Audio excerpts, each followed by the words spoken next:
I'm Gary Nickerson, And I'm Quinn Taggart. and this is Outside My Window. As COVID restrictions are rescinded, the one thing that exudes summertime is festivals, and this will be no exception for Seafest, back again for another year. My co-host Quinn Taggart had a chance to chat with Darryl LeBlanc, and he's president of the Seafest Committee. Thanks for having me again, Quinn and Gary. We greatly appreciate coming on here and being able to provide updates of where we're at and where we're going. Well, the last time we talked, we had a little bit of an after event chat and a little bit of a recap of how things kind of went. So, what's gone on since we chatted last?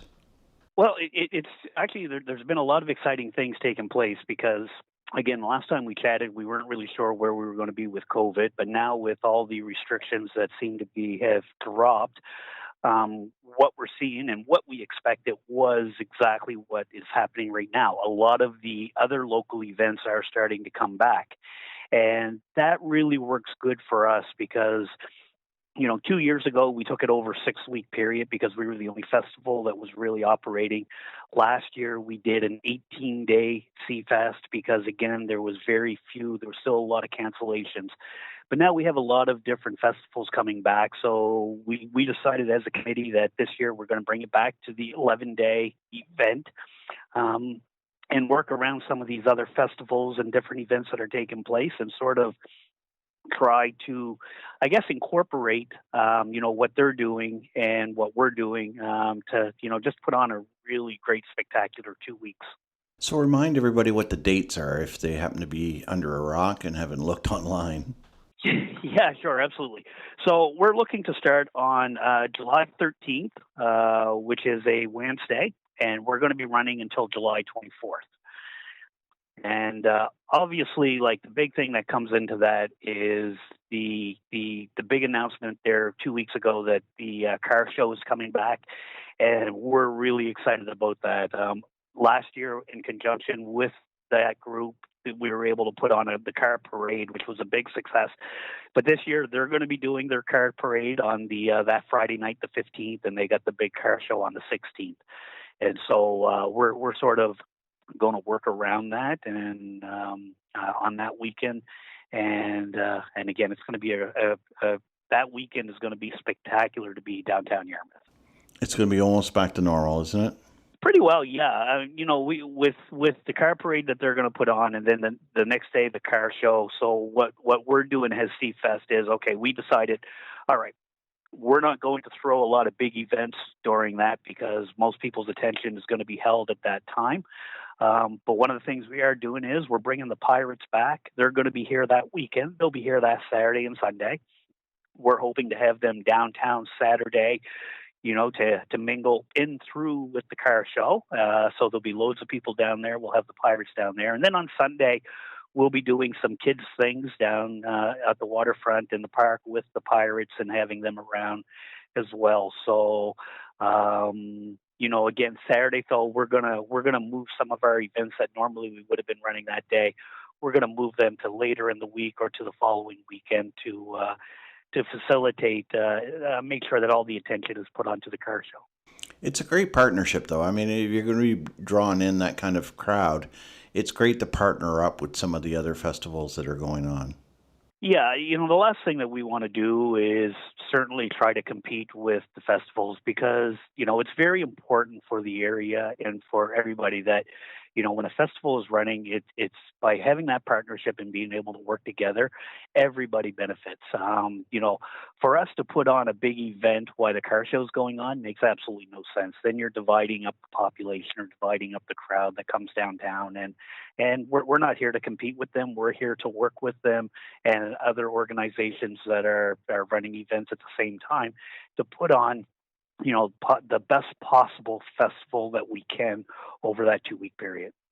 So what can we look forward to event-wise? What have you got already on the books, and what are you hoping to get together by the time the event rolls around? Yeah, so we're looking again. We have the Pirates coming in, and so we're going to work with something and see what we can do also with the Redcoats and the Pirates again this year. That would be cool. Obviously, we're going to be running them. Yeah, it's going to be really good and exciting. I think we've got some ideas that are out there right now. We have, of course, the mackerel toss for both adults and kids that are going to be taking place. We're looking at having the scavenger hunt again. Last year, if you remember, we did the online scavenger hunt, ran it over 6 days. We're going to continue with that online, but we're going to run that on just a 3-day event this year. We're going to be doing a kids scavenger hunt. One of the things we're looking to bring back this year, which we're really excited about, is first of all the kids parade on opening day, Nice. and secondly, we're going to be looking at bringing back the mayor's picnic in the park for the kids as well at the same time. So we'll work with that. We're going to continue with some of the online stuff that we had because it was very popular, such as the rock painting and the Nukshok and the photo contest. And we'll continue with some other events such as the yoga, the walking tours, the geocaching. We were going to look at a fun run, but obviously the announcement last week that the Sheila Pool race is going to be taking place also on the 16th, that Saturday. So again, we'll step aside from that, let the Sheila Pool race take place, and that's really important. And we'll look at as a committee of supporting both of those events and helping out, volunteer in any which way we can. Do you think that you were kind of forced into online events as far as that goes a couple of years back, but do you think the evolution of the online event piece gives you a broader audience and participation? Yeah, without a doubt, it absolutely does. We brought the online stuff 2 years ago when we were the only festival running, and because of COVID restrictions, we were trying to put together a festival for people to be able to enjoy, and so we came up with this online stuff, and it actually became really popular. So much so that we decided to incorporate it last year, and we're going to incorporate it going forward because we had great success with it. There's been a lot of participation, and not just from the local area. We end up having participation from former people from Yarmouth that are living away, and that's pretty exciting. Where we were just touching people that were in the area, now we're touching people that are living anywhere in the world. They're able to to do some of these things, and so we really enjoy the online stuff. It's part of the evolution. And it goes hand in hand with the live events. And also, speaking of the live events, of course, obviously, we are looking at the nightly music down on the waterfront. We're not sure exactly how many days we're going to be running, but we're trying to maybe expand that a bit. Last year, we ran it, I believe, on Thursdays, Fridays, and Saturdays. We're going to try to maybe do that maybe 4 nights a week during the festival, but that's, again, still work in progress. Well, there's no shortage of local musical talent, is there not? None whatsoever. We are so fortunate in this area to have the talent that we have, and and so much so, sometimes it's we're trying to book acts, and sometimes people end up getting left out because we just don't have the amount of space or the room to be able to accommodate everybody that wants to participate, and that is unfortunate.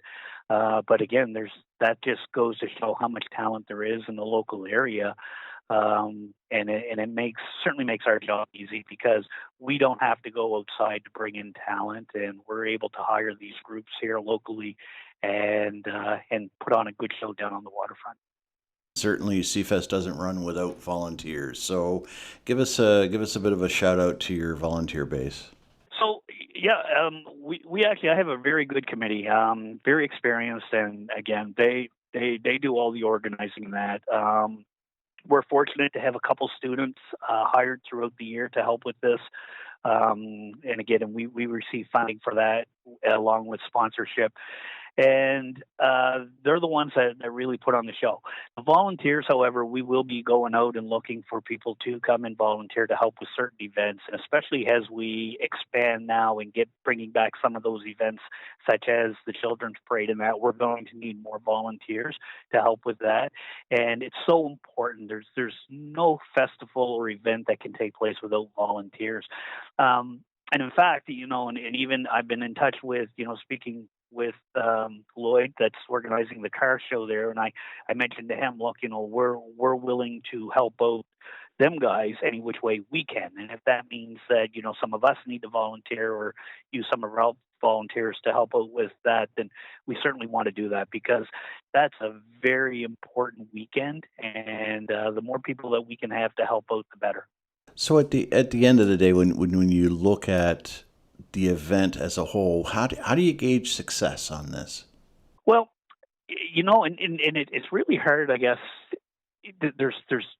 There's different definitions of success, and as I said, I remember meeting with the committee there last year and prior to the event last year, and I said, look, there's certain things we can't control. We can't control the weather. We can't control people showing up or people participating. All we can control is to ensure that we have everything ready and put on the best possible show that we can.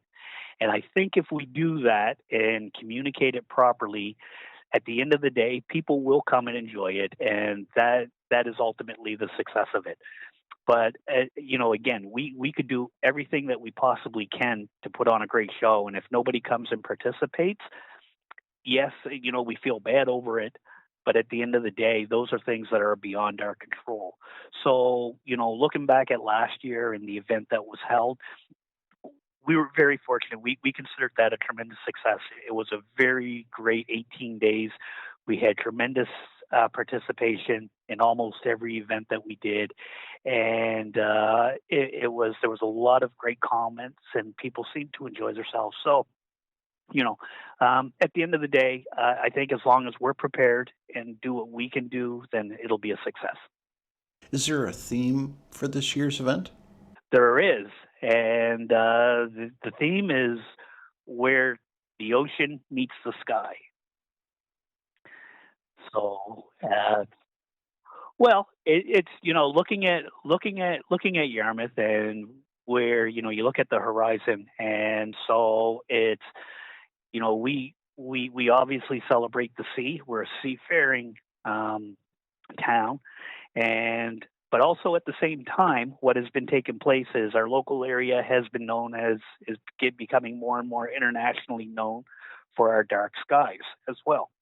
So we're sort of looking at in regards to the festivities on the waterfront, and again, and where the ocean does meet the sky, and what everything that this area has to offer. As the event progresses, and I mean you're on your 43rd year, which is tremendous, and probably one of the longest running festivals in our province. How do you see the evolution of the event from the early days to now? I mean, certainly when I was a kid, the two things that would always crop up on my quote unquote summer calendar were the exhibition and Seafest. So I guess the biggest changes of where the evolution of this has gone is really in technology and what technology can do to the event or to help the event along. So when you're looking back at the early days of Seafest, it was parades. They were, some music events. There was, again, the obvious, the rum running, the mackerel toss, things in that regard. And those activities still sort of stay. But where we've really been able to expand on Seafest is taking the technology that's out there and, again, being able to implement that. So, and again, and a very good example of that is the scavenger hunt, where the scavenger hunt used to be, they'd come down, we'd have a 2-hour event and give them a list of things to go find or do. We're able now to put that over a 3-day period. They don't even have to register in. They use an app on their phone. The teams go out and they find the answers to the questions on their time. And so it allows more people to be able to, you don't have to be available right at that period to do that event. You're able to do that event on your time over a certain period of time. So I think technology is where the evolution of this has gone. Obviously, not everybody wants to, again, use the technology, and they do like the live events, and we'll never get rid of those. Those live events are things that we certainly like doing and want to do, and it gets people out and about. But the combination of the both has really helped the evolution of Seafest. So, what do you see for the years to come? I mean, certainly some of the events have changed over the years. I remember things like bed races and so on that were part of Seafest back in the day, and certain events have petered off and new ones have come in. And but what do you see for the years down the road? Any grandiose ideas have come to mind? Um, well, and again, and we'd really love to get the rum running going back again, and we tried it last year, and we're still working on hopefully being able to run it again this year. But it does take participation, and there's a lot of work to it in that regard. Uh, what we see coming down the road is again a combination of the technology and the live events and really just watching the trends and seeing what happens. I personally think that I love the collaboration between different festivals and being able to work together. And I would really like to see, down the road, some type of organization that really looks at the festivals for the whole summer and works with the different groups to make sure that everything is covered, I guess, over that period. Whether that's, Seafest taking some of that stuff on or not, that remains to be seen. At the same time, however, again, there's different groups that they do like to run their own festival, and that is absolutely fine. But I think that collaboration between the different ones, I think will only benefit everybody. And and that brings up a really good point because back in the quote unquote heyday, there would be a festival almost every weekend. There'd be something going on, and it takes a ton of volunteers and a ton of time to organize and arrange. And certainly, if you had a collaboration, you could find some economies of scale. Absolutely, and that's it exactly. Is if you have three or four different groups organizing, doing the same type of organizing and the same type of planning and the same looking for the same type of sponsorship from the same businesses, it's I think a group effort. You can why organize one when you can organize four. And so it's sort of those types of things. And again, and those are visions I think that I have, that I see of where maybe the festivals may be going, hopefully at some point, and I hope it can end up that way. What I do see, however, is regardless, is I see Seafest continuing on. I see us putting on the best possible show we can, and we have a group that is forward thinking, and we're ready to change based on the technology that's out there and the changes that come, because really we don't know what the technology is going to be in 5 years time or what it's going to be. So again, you have to be able to recognize what's working, what's not, and the changes, and make those changes that are needed. Well, certainly, you really didn't have much choice when the pandemic hit. You had to find a way to pivot and accommodate, and you did do that. And so, by happenstance, you probably, if things had gone at pre-COVID levels, you might not have gravitated towards the technology. So, I guess in the overall scheme of things, it's a bit of a silver lining to the whole deal. Absolutely, and that's exactly what we talked about. Has the one thing that COVID did do, especially for Seafest, was if I can be blunt in regards to it, we really think that was probably the turning point, which actually maybe saved Seafest, because there was no doubt we were on the downside of things. The festival was being shortened to a 4 and 5 day event, and participation was declining. And then all of a sudden, COVID came along, and we were able to do some of these things. And it just sort of, it's like, hey, you know what? Here's an idea. Let's start looking at this. And so we were able to take that and expand the event. And now we certainly feel that Seafest is certainly back and very popular. And we've got I think our support and our crowds back, and we're really excited. And you know what? And that's hats off the board, the committee, because they've worked really hard at this, and nobody wanted to see this fail, and they did an excellent job to ensure that it didn't. And certainly an event like this doesn't happen without sponsors as well. So give you an opportunity to maybe give a shout out to some of your platinum sponsors. Yeah, absolutely. And again, I mean, there's these events takes money, and that's what it really boils down to. It does take money. We don't want to charge for things, so we try to put these events on, and use the different grant money or sponsorship money that we receive to put these events on. And so obviously the town of Yarmouth is the big supporter of it, and we certainly appreciate that support from them. Rudders, the Coastal Financial Credit Union, those have been financial sponsors and in-kind sponsors that have helped us.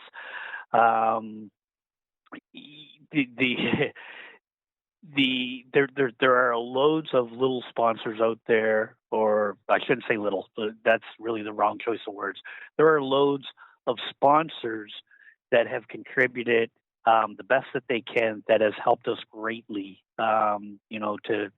to put this on. And again, without them, we wouldn't be here to be able to put the events that we do. So it's if I direct people, I ask people, check out our website, and on our website there is a list of all our sponsors, and we ask, support those sponsors, because they have certainly supported us, and I'm a big believer to support the groups that support you. So again, without their sponsorship or their help, we wouldn't be here. Remind everybody again the dates. July 13th to July 24th, and again, it's we've brought it back to 11 days. We had 18 last year, but we'll have a few more events each day. But I think it's going to be a really great week and a half, and will be a lot of exciting stuff going on. And if people are interested in helping out and volunteering in, what's the best way for them to get a hold of you? They can they can contact me. They can send me an email. We have our phone is up and running. The number is 902-815-8997, and they can email at info@seafest.ca. On Facebook, it's Yarmouth Seafest. That's correct, because there's another one that's in there, but I think that one's kind of fallen off on the page itself, right? Yes, that is correct. Yep. On Facebook, you can look us up under Yarmouth Seafest, because that's the official Facebook site. And there was another one out there that was created, but that's not used or updated. So follow us on Yarmouth Seafest. Perfect. And we're going to start updating those sites and that here over the next few weeks, and start putting the calendars out there so everybody will see what's taking place. Well, certainly we'll be out in full force, taking part in the events as we did last year, and we'll have a catch up after the fact, and certainly look forward to everything. That's perfect. And once again, we certainly thank you guys, both you and Gary, for doing this. It's really important, and it certainly gets the information out there. So thank you guys for sure. Town of Yarmouth Mayor Pam Mood gave us her perspective on what festivals mean for the area. Mayor Mood, one of the things that sort of brings back a bit of a sense of normalcy to all of this last couple of years is festivals. So we've got a bunch of them that are slated to go ahead for this coming summer. Must feel good to be able to get out and about. Yeah, it really does. We are learning somehow to live with COVID, because she's not going away anytime soon. So the ability to come together as a community with our visitors, I mean, it brings everything to a whole other level. A great appreciation for the ability to actually get together face to face. Now, some of the festivals outright canceled in the last couple of years, but the Seafest one seems to have pivoted a little bit, and they did a bunch of online stuff, and they tried to keep the momentum going, and now they're back in full force for this coming summer. Are you looking forward to Seafest again? Yeah, Seafest is our biggest event. It's absolutely amazing. The team that they have pulled together. I love that they did something last year, and I think they really understood the importance of people mentally, the state folks were in, and the ability just to do something. So this year, with the ability to go outside, it's going to be a thousandfold better. People are going to be excited. So that team is really top notch. Now, you and I, we won't say how old we are, but you and I grew up with Seafest and what it meant into the community. It really is the cornerstone of the summer.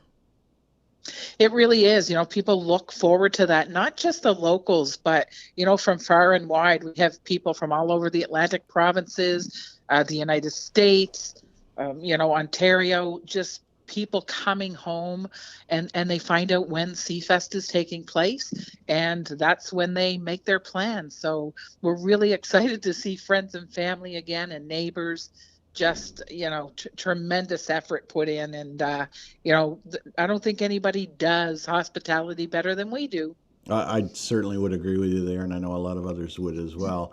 The car show is also back. Now, certainly not an official quote unquote Seafest event, but during that time frame that Seafest is on, it really is a bit of a symbiotic relationship there. Yeah, I think the best call that Seafest and the car show did was to have everything during that same Seafest time.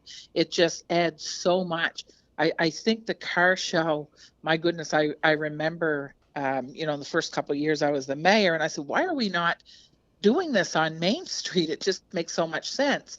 And so it happened. And I have to say, I get goosebumps on my goosebumps looking from one end of Maine to the other. The streets are full.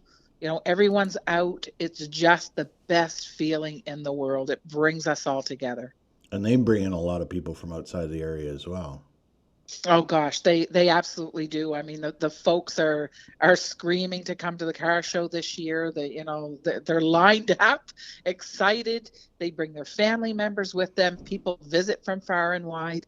It's economics 101. Somebody had said to me, I can't understand why you would close down Main Street and affect all those businesses. But the truth is, for those businesses, many of them on Main Street, that's their best 2 or 3 days out of the entire year. So it's just economics 101.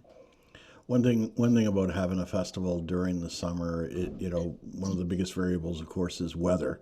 But we're prepared for that. We're a hardy bunch. Oh my goodness, yes. Rain, snow, sleet, it doesn't matter. I would be surprised this summer if we saw some snow, the way things are going. But, we just pivot. It's like you said, Seafest has the ability to pivot. The car show's a little bit more difficult, but they would find their way through that. And, we just show up regardless of weather, and we have fun. And it's part of who we are, with the wind and rain in our veins, I guess. With events like this, any festival can't happen without volunteers. We're just wrapping up Volunteer Month here. Here's an opportunity for you to shout out. Gosh. I mean, the volunteers in this town, in this region, are second to none. They don't wait to be asked. They just show up. I would start with people like Tim McKinnon, the Communities in Bloom team, every single person that's out there cleaning up the garbage that was left by folks who don't seem to care so much. And when it comes to festivals, they're lined up as well. Very easy to find volunteers. They love what they do. They have smiles on their faces. Our volunteers are our very best ambassadors for this entire region. I can't say thank you enough. The car show is back for 2022. How exciting is that? The Roaring Twenties Antique Auto Club is again presenting the car show right in downtown Yarmouth this coming July 15th and 16th. So on the line today, we've got Denton Ford and Paul Robichaud, two members of the organizing committee. Guys, welcome to the podcast. Thank you. Nice to be here. Yeah. So how exciting is it for you and your membership to have the car show back? It seems like it's been a long time. Seems like it is, yes. Yeah, 2018 was our last one. What does it take to put on a show like this? You know, I mean, hey, take us back quite a few years to that first car show and you know, in those early stages. How do you organize something like that? That's a good question, Gary. Yeah. We've had a car show, like it said, for 40-odd years. It was, I don't know if it was 2015, I got a feeling, but I'm not sure, Yeah, I think so. that we went downtown. Other than that, it was just a small show out to the Mariner Center for the last few years there. And then they seemed to want to put it downtown. Let's put it downtown. So that was a big step. We flew by the seat of our pants. Yeah, we went and seen the town, and they approved us to have a car show, and they would love to have us. So we started off gathering up what we could for donations, and we worked with the money that we found, and we bought goodie bags and insurance and all that stuff. So that got us started that way. So, and obviously sponsors, you got to have sponsors for an event like this, and you folks over those many years have been fortunate. How are things working out towards this year? It's surprising that with all of the COVID and all of the hard times that the businesses, I'm sure, have had, the majority of them are more than willing to come back again this year. Our downtown merchants, that we have 22 now that's giving out prizes and that type thing. So and that's added a lot to it too. And obviously cooperation from the town of Yarmouth. 'Cause, I mean, it's great to have that section of street closed down like that. It's pretty amazing, isn't it? Yes, it is. Yeah, well, it's nice to have it downtown, especially for the ladies, because I know my wife, when I used to go to a car show, she didn't want to sit in a field for 4 or 5 hours with nothing to do. And it was great when you went to somewhere that you could wander the streets. You didn't have to just sit there and do nothing. You could go in the stores and window shop. Maybe you buy something, maybe you don't. But it's great for the ladies, I think, that way. What makes a car show so interesting and attractive to people? Because I know you don't have to be a car guy. I'm not a car, you know, what they would say, let me rephrase that, a car person. But I used to love going down and looking at all the cool cars, you know, the old antiques and the newer antiques. So what is it that brings people together for something like that? Well, Gary, I guess it's a hard question to answer, but our last car show we had 671 old cars, and we had at any given time we had 10,000 people on the street, according to the RCMP. So I would say it's got to be the cars that draws the people, and the people in Yarmouth are very friendly, and I guess everybody that's been here really likes that atmosphere. I think the car people, the people that have the old cars, like to get together. So, if you're from Halifax and I'm from Yarmouth, we never see each other until it's something like this. And you talk about old times, and you meet new friends along the way, along with that. Also, probably the cars themselves are ageless. Like, it doesn't matter whether you're 4 or 5 years old or whether you're 90 years old. You still can find something there that you like, I think. The ferry's back this year, which is very exciting. That's going to be some good news for you folks. Any idea if you're going to have some American folks coming over with their vehicles, or perhaps just to watch the show? I don't know. Ted Peach, a longtime member of the car club here, lived in Massachusetts, and he always came. And lots of times brought one or two or three or four of his buddies with him. Well, Ted passed away this winter with the COVID thing, and so we're certainly going to miss him this year. And whether somebody else there will step up and get two or three together, I don't know, because he was a mainstay of the cars, I think, that came from the States. Yeah. So let's talk about the car cruise and the car parade, or the static display, I should say. We've got the cruise. So take us through the 15th and 16th of July. On Friday night, we start our car cruise from Pleasant Street down Main down to Houston. The RCMP helps us an awful lot with closing streets off, and it makes it so much easier for us with them. That's Friday night. This year, we're not sure how many cars we're going to have because of the not having a car show for the last 3 years. But we're hoping to have a good crowd. That's Friday night, and then Saturday we start at 6 o'clock, putting up barricades and setting up Main Street, and it'll run till 3:30, 4 o'clock on Saturday.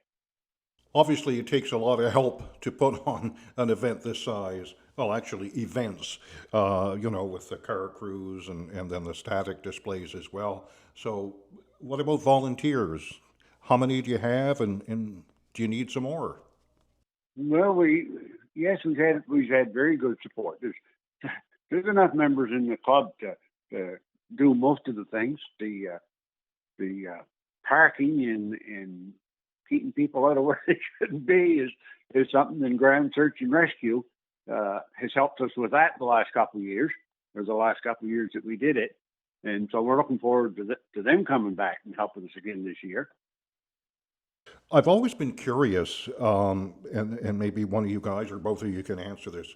I always thought an antique car was like an old, 1903 Ford something or other, but that is not the case. What classifies a vehicle as an official antique? An official antique, you got to be over 25 years old. Yeah. So every year that you gain a year that way. However, we've not said we've opened the car show to everybody, because there's a lot of younger people. My grandson, Rowan, that are into Volkswagens, and they're not officially antiques, but the cars that they like and the cars that they are interested in, and they have a Volkswagen club here, and they're very proud of their cars, and so it's hard to say, no, you can't bring your car just because you're this. Now, there are car shows that only allow certain ones in, but we haven't done that ever since we've had the car show. If you've got a car you're proud of, bring it. Yeah. We also have the Corvette Club that comes down, and they've got 70 to 100 cars that they come in with. And they've got everything from back in the early 50s right up to brand new Corvettes. So people like different things, like you were saying. And folks with their cars know everything about their cars. And when people come to the static display when Main Street's closed, they can go up and have a chat with the men or women who have these cars and really learn a lot, can't they? That's true, and most people that have a car are very proud of it and more than willing to tell you anything you want to know about it. So, have the car shows over the years raised the profile of the Roaring Twenties Antique Auto Club? It has, yeah, and it's also people have come to Yarmouth and saying, "Well, gee whiz, we've never been to Yarmouth before." So I mean, it's quite a thing for our club to be able to do all this and bring people to Yarmouth. It's got to take a lot of know-how and I would think a little bit of money too to have one of these classic cars, no matter the year, because you have to keep them up and all of that. That must be a special skill set, isn't it? Well, I think that's why us older people like the older cars, because they're simpler. Now the younger people are into the more electronics and things, but that I can only speak for myself, but I'm sure I speak for Paul here too. Yeah. That this electronics is way beyond our head. You open the engine hood and you look in and say, "Oh my God," close it down. But if you took an old Model A or a Model T or something, it's very basic, and that's more our speed, I guess. So, as far as the auto club is concerned, I mean, most people know where that building is. A lot of people drive by that every day. And it's a very active club. I mean, outside of the annual car show, well, annual from now on, we hope, with the COVID restrictions gone. You folks have monthly meetings, and what do you do? I mean, I know what you talk about, but what do you do in the club? Well, we try to have a corn boil. We try to have a cruise every week in the summer when it's set, and somebody will say, "Well, let's go to Pimlico for ice cream or something." So I think it was Tuesday night. Yeah. We always tried to go on a cruise somewhere just to get out and look around, and anybody that wanted to go was more than welcome. And I know that a lot of the members reach out if somebody, a child has a birthday or perhaps they're not feeling well. I will see often on Facebook that the members will do a nice drive by and in front of the person's home. That's really special, isn't it? It is, yeah. And I guess we do quite a bit of that. We're all getting older, so we're sort of cherishing everybody, You folks have a Facebook page, and I say folks, that's the Roaring Twenties Antique Auto Club. Is that the best way to sort of keep abreast of how things are progressing towards the big events on July 15th and 16th? Well, I would say, yeah, we use that, and we have a calling committee that calls some of the ones that don't have computers, and so we have to use the whole work for that stuff. Fraser Oil has been looking after the Facebook page. He's done a good job at that, because some of us are lost when it comes to some of this new stuff. But that would probably be the best way to keep in contact and find out what's going on. It's on the Facebook page. Yeah. So let's remind folks again. Classic Car Show presented by the Roaring Twenties Antique Auto Club, July 15th and 16th. We're keeping our fingers crossed. We're going to put in an order for good weather for you guys, for you folks. Well, thank you very much, Gary. Thank you, Gary. Good Thanks. talking to you. Good talking to you guys, too. Thanks so much, and all the best. I'm Gary Nickerson, And I'm Quinn Taggart. and this has been Outside My Window.